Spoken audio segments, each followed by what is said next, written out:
Hello, good morning. সকালবেলা স্নান-টান সেরেই মায়ের কাছ থেকে এই তুলসীর মালাটা ছিনতাই করে এনেছি, নিজে পরবো বলে। ও হ্যাঁ, তোমরা তো সকলেই জানো যে গতকাল ছিল কোজাগরী লক্ষ্মী পুজো। তার সমস্ত কিছু প্রিপারেশন কিন্তু আমাদের বাড়িতে একদম স্টার্ট হয়ে গিয়েছিল। আর এখানে দেখতে পাচ্ছ কতগুলো নতুন জামা। ওই যে আজকে মা লক্ষ্মীর পুজো বলে যে মা শুধুমাত্র নিজে নতুন জামা পরবেন তা হয় না। আমাদের বাড়িতে প্রত্যেকের জন্য সেম কালারের ড্রেস আনা হয় আজকের দিনে পরানোর জন্য। এই দেখো সবাই যে যার বেশে একদম রেডি। আর যেই জায়গাটা ফাঁকা দেখছো না, ওই জায়গাটা মা লক্ষ্মীর জায়গা।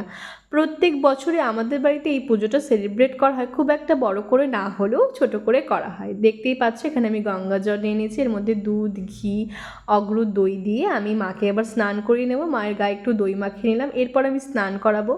ওইদিকে আমার মা আর দিদা কিন্তু ঠাকুরের ভোগ রেডি করতে ব্যস্ত ছিল, আর এইদিকে আমি এই টুকিটাকি কাজগুলো সেরে নিচ্ছিলাম। আর আমাকে কিন্তু এই কাজে দিদিও অনেক হেল্প করেছিল।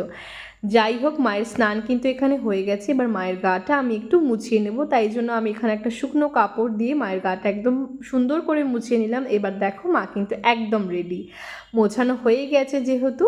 এরপর মায়ের ড্রেসটা আমি নিয়ে নেব, মাকে ড্রেসটা পরিয়ে দেব। মাকে কিন্তু ড্রেসটা পরিয়ে বড্ড মিষ্টি লাগছিলো দেখতে। আর আমার মা না দেখো মায়ের জন্য এই হারটা এনেছিল, মাকে এই হারটাও পরালাম। এবার একটু টিপ পরাবো, একটু সিঁদুর পরাবো। মা লক্ষ্মী, একটু টিপ সিঁদুর না পড়লে হয় বলো? এরপর কিন্তু আমি এখানে এই টুলটার ওপরে মাকে স্থাপন করে দিলাম। স্থাপন বলতে কি, আমি বসিয়ে নিলাম। এরপর আমি পদ্মটা ফুটিয়ে নেব। পদ্ম ফোটানোর পরে এক গ্লাস জলের মধ্যে আমি পদ্মটাকে বসিয়ে দিলাম। তারপর পদ্মটার যেই জায়গায় বসানো দরকার সেই জায়গায় আমি বসিয়ে দিলাম। এগুলো কিন্তু সব আমাকে দিদা বলে দিচ্ছিলো। এই দেখো আমার দিদাও চলে এসছে। কিছু কিছু জায়গা যেগুলো আমি বুঝতে পারছিলাম না, দিদা আমাকে হেল্প করছিল। এইখানে যদি কিছু ভুল হয়ে থাকে আমি কিন্তু সেটা জানি না, ভুল হতেও পারে। সমস্ত কিছু সব মানুষ যে ঠিক করে এটা কিন্তু হয় না। আর এই দেখো আমার দিদা এই বয়সেও কত সুন্দর আলপনা দেয়। আমি এত ছোট মেয়ে এখনও পারি না আলপনা দিতে, সেখানে আমার দিদা কত সুন্দর করে আলপনা দেয়।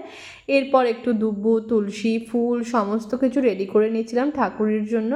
তারপর দেখো এখানে একটুখানি ফুল দিয়ে সাজিয়ে সাজিয়ে নিলাম। এরপর এই স্বস্তিক চিহ্নটা আঁকলাম আমি ফোন দেখেই, তাই জন্য ওইটার আর কোনো ভিডিও করা হয়নি। সে তো কী বলবো, স্বস্তিক চিহ্নটা গলে গলে তার অবস্থা খুবই খারাপ হয়ে গিয়েছিল। তারপর আমি এখানেও একটু সিঁদুর লাগিয়ে এটাকেও ঘটে বসিয়ে দিলাম। তারপর ঘটের মধ্যে পান বসালাম, কলার মধ্যেও একটু সিঁদুর লাগিয়ে কলাটাও বসিয়ে নিলাম। এরপর আমাদের নিয়ম আছে যে একটা ছোট্ট রিকাপ, মানে এই থালাটার মধ্যে 5টা ফোঁটা দিয়ে ওই ঘরটাকে এই থালার ওপরে বসিয়ে তারপর সেটা স্থাপন করতে হবে যেই জায়গাটায়, এই দেখো এইখানটায়। এরপর আমি ঘরটাও বসিয়ে নিলাম। এরপর এই পানটার মধ্যে একটা সুপারি দিলাম আর একটু সিঁদুরের ফোঁটা দিলাম। এরপর আমি একে একে সমস্ত কিছু সাজিয়ে নিলাম। একা একা করছি তো একা একা ভিডিও করা প্লাস আমার জিনিসপত্রগুলো ঠিকঠাক জায়গায় রাখা একটু ডিফিকাল্ট হয়ে যায়, তাই একটু নড়ে নড়ে গেছে ভিডিওগুলো। বাট ইটস ওকে, আমি তো একা একা করেছি না সবটুকুই।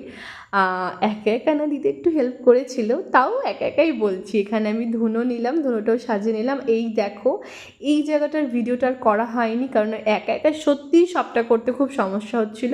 দেখেছো কত সুন্দর করে সাজিয়েছে একদম ছোট্টর মধ্যে। আর আমার টপির অবস্থা দেখো, ঠাকুরমশাই এসেছে পুজো করতে, ওনার কোলে গিয়ে শুয়ে পড়েছে। সে তো কী বলবো। এরপর দেখো ঠাকুরমশাই কিন্তু পুজো করতে শুরু করে দিয়েছিল। দিদিও চলে এসেছিলো শাড়ি পরে, আর আমিও শাড়ি পরে রেডি হয়ে চলে এসেছিলাম। এখানে দেখো ঠাকুরমশাই পুজো শুরু করে দিয়েছে, আর টুকিটাকি কয়েকটা কাজ বাকি ছিল, সেই কাজগুলোই হচ্ছিল। খুব ভক্তি ভরে কিন্তু এই পুজোটা ঠাকুরমশাই করেছে। ও হ্যাঁ, আমি কিন্তু সেই সকাল থেকে একটু জল না খেয়ে একদম উপোস ছিলাম। আমি ওই জল খেয়ে একটু চা খেয়ে শরবত খেয়ে ওগুলোকে উপোস বলে আমি মানি না। আমার টপি আর আমি বসে একসঙ্গে অঞ্জলি দিচ্ছিলাম। আর তারপর তোমাদেরকে একবার দেখিয়ে দিলাম আমি কোন শাড়িটা পরেছিলাম, জানো তো? এটা না দিদার শাড়ি, আমি খুব ভালোবাসি দিদার শাড়ি পরতে। আর শেষে প্রসাদটা যখন খেলাম না, অমৃত। আর আমাকে একজন খুব ভালোবেসে আমার জন্য অনেক কটা বাজি এনে দিয়েছিল, আর শেষের দিকে কিন্তু এই বাজিগুলো আমি ফোটাচ্ছিলাম। আমি কিন্তু বাজি ফোটাতে খুব ভালোবাসি। সমস্ত বাজি আমি এখনও ফুটিয়ে উঠতে পারিনি, আমাকে এখনও বাজি অনেক কটা রয়েছে, সেগুলো আমি ফোটাবো ফোটাবো করে আজকেও আর ফোটানো হলো না, জানি না কবে ফোটাবো। যাকে আজকের ব্লগটা কিন্তু এখানে এন্ড করছি, টাটা।